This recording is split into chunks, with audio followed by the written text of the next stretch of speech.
TV Informativo. Aqui o Vale se vê. Redação Informativo. Oferecimento Fruc Cola. Descubra esse sabor.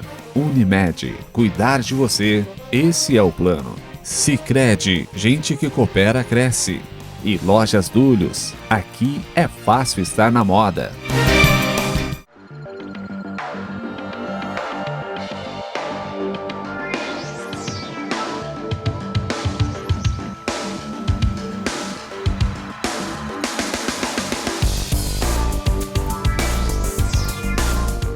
Olá! Em 10 meses, número de roubos em Lajeado já supera os registrados em todo 2014. Este e outros assuntos você acompanha a partir de agora no Redação Informativo.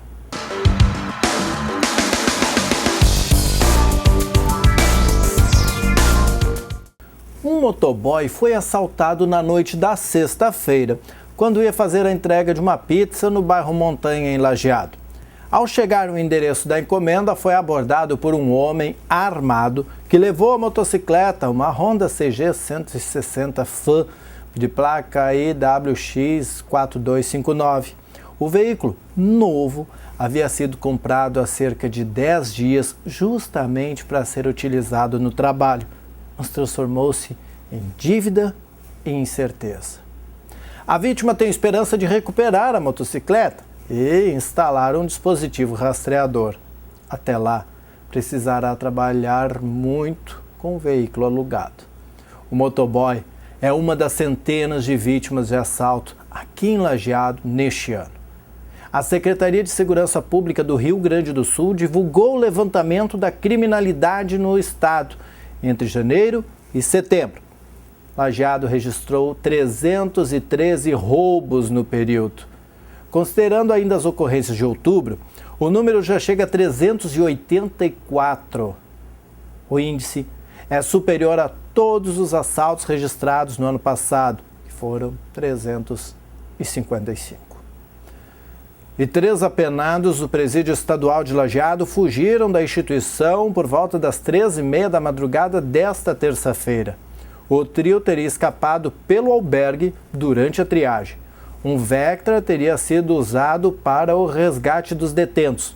Foram realizadas buscas, mas os criminosos não foram localizados. E o governo gaúcho institui o Dia Estadual de Prevenção e Combate à Pedofilia. Veja com Andréa Martins. O governador José Ivo Sartori sancionou nesta segunda-feira a lei que institui o 21 de março como o Dia Estadual de Prevenção e Combate à Prática da Pedofilia. A proposição é de autoria do deputado Gabriel Souza. No Brasil, foram registradas mais de 24 mil denúncias de violência sexual contra crianças e adolescentes em 2014. O ato contou com a presença do secretário da Justiça e dos Direitos Humanos, César Faccioli. É um compromisso que vai ser compartilhado com todas as instituições, primeiro de reflexão e a partir disso de trabalho conjunto e coletivo para a redução desses números que são acachapantes, que são constrangedores para o Brasil. Um homem de 24 anos foi preso na manhã de segunda-feira por suspeita de envolvimento em um roubo ocorrido no dia 2 de outubro. De acordo com a Polícia Civil de Taquari, o homem preso tem antecedentes por tráfico de drogas, associação para o tráfico, roubo a estabelecimento comercial e lesão corporal, entre outros. Após o registro, ele foi recolhido à penitenciária modulada de Montenegro. Acompanhe agora o comentário do advogado Giovanni Lucian. Desde os tempos da bagunça que foi o governo Collor, principalmente quando ele perdeu o apoio político, porque, diferentemente dos últimos governos, ele achou que não precisaria comprar esse apoio com mensalões e outros agrados a parlamentares, partidos, companheiros de outras organizações, acho que nunca mais se tinha visto na história deste país tamanha confusão. E olha que na época nem ficou tudo muito bem provado, a não ser que ele teria se utilizado, vejam bem, de dinheiro de sobra de campanha para fazer uma reforma na casa da Dinda, que era um sítio da família, e ele resolveu transformar em uma espécie de palácio de subúrbio, porque as instalações daquele outro, o do Planalto, não eram do seu agrado. E teve também o caso da Fiat Elba, que teria sido comprada para a então primeira-dama, a dona Rosane Collor, com dinheiro do esquema de PC Farias, que era exatamente o responsável por achacar empresários e banqueiros para eleger Collor e evitar que o Lula, sim, o Lula, ganhasse as eleições. Daí sobrou o dinheiro da campanha. Hoje deve ter sobrado do Petrolão, mas isso ainda está sob investigação. E lá se vão 20 e poucos anos e quase nada mudou no Brasil.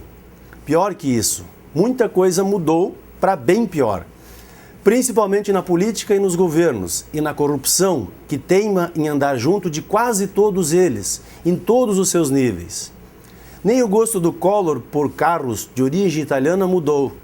Só que agora ele prefere Ferraris e Lamborghinis, coisa de milhão para fora. Em relação ao Lula, digamos, pessoa física Lula, nada se provou, ainda.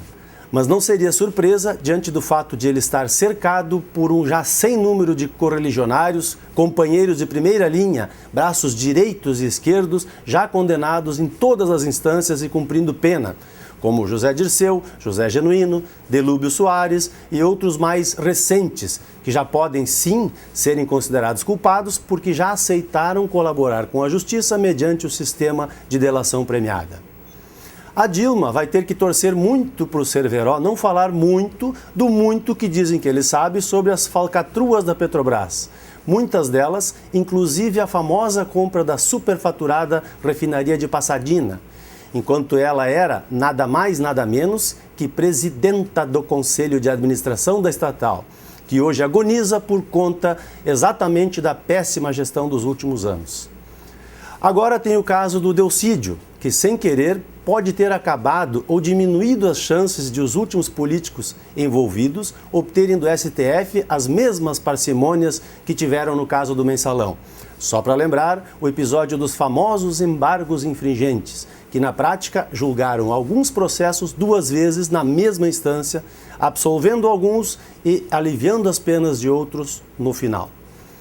A gravação da conversa pelo filho do Nestor Cerveró pode ter encurralado algum ministro do STF que eventualmente pudesse ser mais tolerante nos seus julgamentos, inclusive o próprio ministro Dias Toffoli, que foi advogado do PT, do José Dirceu e que por conta de uma belíssima carreira jurídica de indicações a cargos públicos, todas sem concurso, alcançou a proeza de chegar ao Supremo Tribunal Federal aos 41 anos de idade.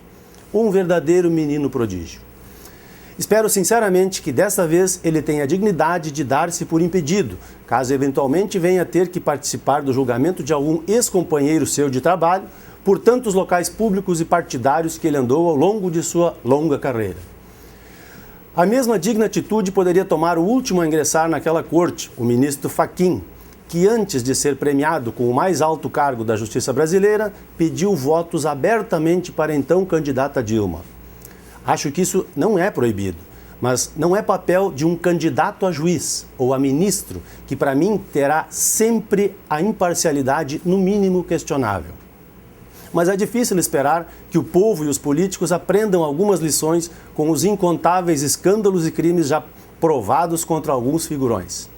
E é por isso que ainda temos por lá Fernando Collor, Jader Barbalho, Paulo Maluf. Será que dessa vez os políticos, a justiça eleitoral e criminal e finalmente o povo vai demonstrar que aprendeu alguma coisa com a descoberta dessa sujeirama toda? É esperar para ver. Até a próxima. O governo de Lajeado está com inscrições abertas até o dia 14 de dezembro para a realização do processo seletivo público para a contratação de estagiários em parceria com o Centro de Integração Empresa-Escola. O processo seletivo destina-se ao preenchimento de 10 vagas de estágio e formação de cadastro de reserva para estudantes de nível superior nas áreas de ciências da saúde, ciências humanas, ciências sociais aplicadas, engenharias, linguística, letras e artes. A habilitação do processo seletivo não assegura o ingresso imediato do candidato ao programa de estágio de estudantes, e sim a expectativa de estagiar na Prefeitura de Lajeado, segundo o número de vagas existentes e também de acordo com as necessidades da administração municipal, respeitando a ordem de classificação final. As inscrições são gratuitas e devem ser feitas no site do CIE, www.ciers.org.br. Para todas as vagas, o processo seletivo público constará de prova escrita de caráter classificatório e eliminatório, com 30 questões objetivas de múltipla escolha, compatível com o nível de escolaridade para o qual se inscreveu o candidato. A prova escrita objetiva será realizada no dia 19, em Lajeado, em local a ser definido. E a ação conjunta civil de governos estaduais e federal contra a mineradora Samarco é protocolada. Veja com Thaísa Dias.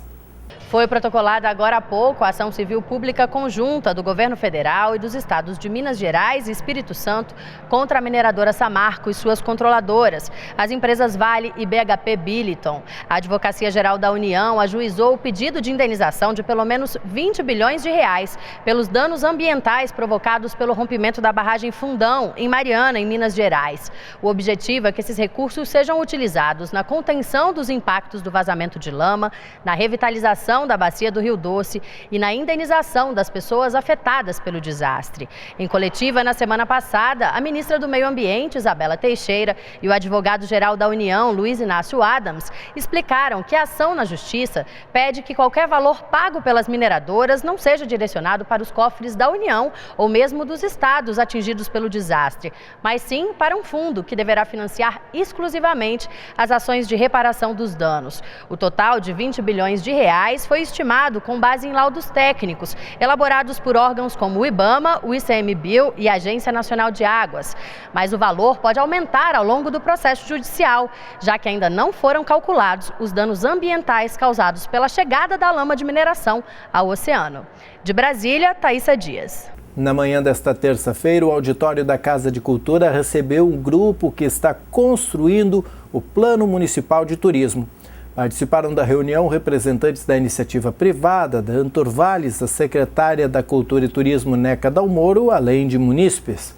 O esboço do plano foi apresentado pelo turismólogo da Secultura, André Bozzi, que incentivou a participação da comunidade na montagem do documento. Segundo o turismólogo, a parceria entre iniciativa privada, gestão pública e cidadãos é essencial para elaborar um plano com potencial. Os assuntos abordados foram vários, passando pela revitalização do Belvedere do Rio Taquari, cujas obras devem se iniciar em breve, a área do campo São José anexada ao Parque Professor Teobaldo Dick, o pórtico de entrada com centro de atendimento turístico e construção da nova ponte no Taquari. A conscientização, divulgação, planejamentos, revitalização, eventos, entre outros, também foram debatidos. O plano é uma iniciativa do Conselho Municipal de Turismo, criado em 2014, e norteará diretrizes no turismo para os próximos anos aqui na cidade. O Ministério da Saúde divulga o balanço sobre o surto de microcefalia no país. Veja com Ana Gabriela Salles. O novo levantamento revela que hoje são 1.248 casos suspeitos de microcefalia no país, identificados em 311 municípios de 3 estados e no Distrito Federal. Pernambuco continua liderando o número de casos suspeitos, com 646, seguido pela Paraíba, com 248. E da semana passada para cá entraram na lista os estados do Maranhão e Tocantins, com 12 casos cada um, Rio de Janeiro com 13, Mato Grosso do Sul e o Distrito Federal com 1 caso suspeito da malformação cada. Até agora foram notificados 7 óbitos de bebês com microcefalia. Em um dos casos foi confirmada a presença do Zika vírus nas amostras de sangue e tecidos do bebê nascido no Ceará. A descoberta é inédita no mundo e, segundo o Ministério da Saúde, os pesquisadores agora querem esclarecer como acontece a infecção do feto e a ação do vírus no corpo humano. Muitas dessas crianças já têm exames realizados, estão fazendo as suas investigações por exames de imagem, por análises genéticas, por exames laboratoriais como o exame de sangue, e isso tudo vem sendo conduzido pelos profissionais que cuidam de cada uma das crianças. As vigilâncias de todos os estados estão justamente empenhadas em agregar as informações de todos esses profissionais, e são muitos profissionais, para que elas sejam analisadas conjuntamente e possam nos dar um quadro mais preciso após a aplicação do protocolo que será consensuado, que definirá caso suspeito e caso confirmado. Como ainda não existe tratamento para o Zika vírus, descoberto recentemente no Brasil, a única forma de combater a doença ainda é eliminando o transmissor do vírus, ou seja, o mosquito Aedes aegypti, que também transmite a dengue e a chikungunya. Para isso, o Ministério da Saúde intensificou as ações de combate e prevenção em parceria com os estados e municípios e também convoca a colaboração de toda a sociedade. O controle da doença depende do controle do vetor. Não existe, até o momento, nenhuma outra medida conhecida que possa trazer o controle da doença. Na medida em que as ações que já estão em curso e as ações que serão intensificadas e novas ações para controle do vetor estiverem em campo, nós poderemos saber se elas estão funcionando e, portanto, ao controlar o vetor, controlaremos a doença ou não. O Serviço de Atendimento Especializado de Lajeado realiza desde o dia 26 de novembro uma série de atividades para marcar o Dia Mundial de Combate à AIDS aqui em Lajeado. As ações de conscientização iniciaram com visitas noturnas a bares, boates e pontos de prostituição. Testagens rápidas e panfletagem também foram realizadas durante o Balada Segura. E nesta terça-feira, testes rápidos, orientações e distribuição de preservativos e material informativo sobre AIDS, sífilis e hepatite na esquina do Poço Faleiro. As atividades ainda ocorreram nos bairros com o apoio das unidades básicas de saúde. Em Lajeado, de acordo com o levantamento do SAI, estão cadastrados no serviço 623 portadores do vírus HIV e na região 1.168. A coordenadora do SAI, a Valdirene Bedinotto, explica que esses dados podem ser ainda maiores. O vírus da AIDS pode ficar sem se manifestar no organismo por 10 anos, por isso é importante realizar os testes rápidos e se prevenir. Com as ações, o SAI realiza em média 700 testes rápidos por mês. Neste período, em torno de 20 pessoas apresentaram o vírus da AIDS. O número de pessoas portadoras de hepatite B e C é de 262. Já os de pessoas com sífilis não é possível precisar, pois a doença é curável. O decreto prevê o contingenciamento de mais de 10 bilhões de reais do orçamento do Poder Executivo Federal. Veja com Paulo La Sálvia. Este foi o terceiro contingenciamento, que é um corte provisório e preventivo de despesas realizado pelo governo neste ano. O valor total contingenciado é de 10 bilhões e 700 milhões de reais, além de 500 milhões de reais em emendas parlamentares. O corte recai sobre despesas de dezembro e segue indicação do Tribunal de Contas da União de que o governo deve cortar gastos até que o Congresso Nacional aprove a revisão da meta fiscal de 2015, que prevê um déficit no orçamento deste ano de até 119 bilhões e 900 milhões de reais. Estão represados gastos destinados a investimentos, manutenção de órgãos do governo federal, pagamento de aluguel, água, luz e transporte, além de diárias e passagens aéreas. Despesas obrigatórias como salários de servidores, aposentadorias e pensões, além do pagamento do Bolsa Família, vão ocorrer normalmente. A meta fiscal de 2015, que é a economia que o governo faz para pagar os juros da dívida pública, teve de ser alterada 2 vezes pelo governo durante o ano.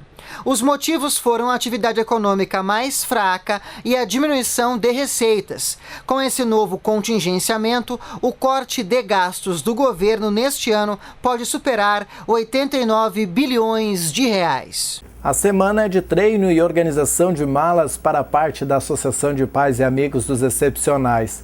Os alunos Angélica e Camille Eboni, Sander Moreira, Roger Bauman e Sara Gabi, junto com os professores que atuam na área de educação física, a Magiela Dresch e o Rogério Vorm, embarcaram para Campo Grande, no Mato Grosso do Sul, para disputar a premiação da 21ª Olimpíada Especial das APAES, edição nacional. A entidade disputa nas categorias ginástica artística, ginástica rítmica e tênis de mesa, categoria síndrome de Down. A Olimpíada ocorre de 3 a 7 de dezembro. Há anos, levando os alunos para diversas Olimpíadas e competições, a professora Magiela conta que o mais importante é que viajem e retornem com saúde, felizes e bem ambientados. No sábado, os resultados já serão conhecidos. E o grupo Giovannone reuniu clientes e convidados no Vai Antunes Hotel. É para comemorar os 15 anos no mercado. Neste período, foram mais de 3.000 horas de treinamentos, 500.000 horas de consultoria em clientes. Com sua equipe, identifica as necessidades das empresas para auxiliar no aumento de sua produtividade. Desta forma, transforma metodologia e comportamento em resultados, garantindo sustentabilidade plena na vida e nos negócios. A espera para conhecer a árvore escolhida pela comunidade para ser símbolo de Lajeado terminou nesta terça-feira com a divulgação do resultado. A divulgação envolveu o talento de um servidor da Secretaria do Meio Ambiente, o Valdori Betti, que escreveu um poema especialmente para o momento da divulgação, que evidencia a beleza da espécie e a sua importância para a comunidade. Ao final da leitura do poema, um grupo de servidores da Secretaria, alinhado, retirou o adesivo da camiseta e compuseram o nome IP Amarelo, cada um representando uma letra do nome da árvore. A importância das árvores foi abordada na abertura do evento, com o intuito de sensibilizar a comunidade para a preservação do meio ambiente. O prefeito Luiz Fernando Schmidt manifestou orgulho ao manifestar-se sobre o concurso. Schmidt salientou que o concurso também teve como objetivo chamar a atenção para o cuidado com as árvores, mesmo que Lajeado e região tenham uma excelente cobertura vegetal. O secretário do Meio Ambiente, José Francisco Antunes, relatou as etapas envolvidas no concurso, a árvore símbolo de Lajeado, e também agradeceu à comunidade e o empenho da equipe da Secretaria e dos integrantes da comissão organizadora. O concurso iniciou em 13 de agosto e teve duração de um mês. Mais de 7.100 votos foram computados. O IP Amarelo recebeu a maioria deles, foram 2.424 votos. E veja como será esta quarta-feira com o jornalista Rodrigo Nascimento e a previsão do tempo.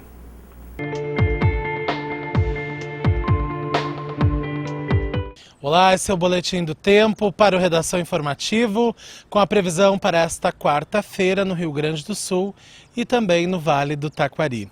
E nesta quarta-feira a tendência é de tempo instável na região.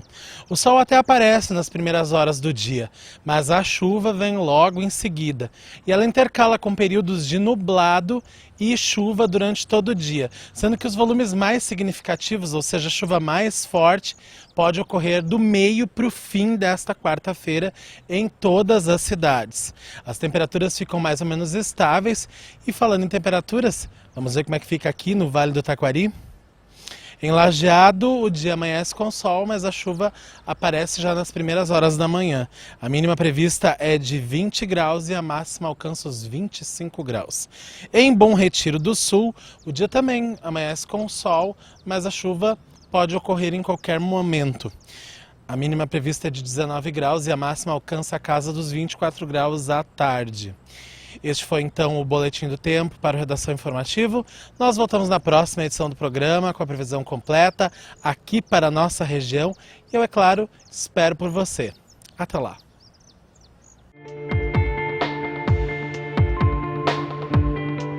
Obrigado, Rodrigo. Crianças vestidas de fadas, princesas, super-heróis, atletas, palhaços e demais personagens de desenhos animados tomaram conta da Rua Doutor João Carlos Machado e Praça Flores da Cunha na manhã do último sábado, quando aconteceu a edição anual do desfile da primeira infância em Arroio do Meio. Uma promoção da Secretaria Municipal de Educação e Cultura, Escolas Comunitárias de Educação Infantil, o evento contou com a participação de centenas de pessoas, incluindo educadoras, diretoras, pais, avós, padrinhos e crianças de todas as idades. O desfile iniciou em frente à Secretaria de Educação e seguiu até a Praça Flores da Cunha, onde foi realizado um momento religioso para todas as famílias e crianças participantes. Já na praça, a secretária Heloíse Rames fez um agradecimento especial às diretoras das escolas pelo trabalho realizado no desfile e também pela participação dos pais e a alegria das crianças na magia proporcionada ao evento. O prefeito Sidney Eckert ressaltou a comemoração dos 81 anos de história de Arroio do Meio e a beleza deste momento. E este foi o Redação Informativo desta terça-feira, 1º de dezembro. Na sequência veio o Papo de Boleiro. Nós voltamos na quarta-feira em edição inédita às 6h30 da tarde. A nossa programação você acompanha no www.tvinformativo.com.br.